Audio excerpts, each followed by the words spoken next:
Shodbek aka, savol-javobni global mavzudan boshlasak, hamma joyda bitta gap, Xitoyliklar kirib kelyapti, biznes egalari vahimada, hammada bitta savol qilyapti.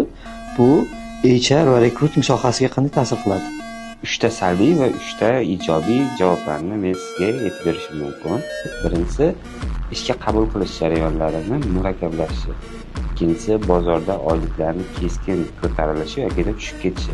Uchinchisi, o'rta darajadagi xodimlar, ya'ni ma'lum bir darajaga chiqa olmagan xodimlarni bozordan tushib qolishi. 3 ta ijobiy tarafini aytib beraman. Birinchisi, bozorda raqobat paydo bo'ladi. O'ziga yarasha kuchli xodimlar yetishib chiqish boshlaydi. Ikkinchisi, chet el texnologiyalari, chet el bilimlari kirib kelishni boshlaydi. Uchinchisi, mahalliy kadrlar, ya'ni o'zimizni milliy bozordagi xodimlar, o'zimizni qadriyatimizga mos xodimlarni qadri oshishni boshlaydi.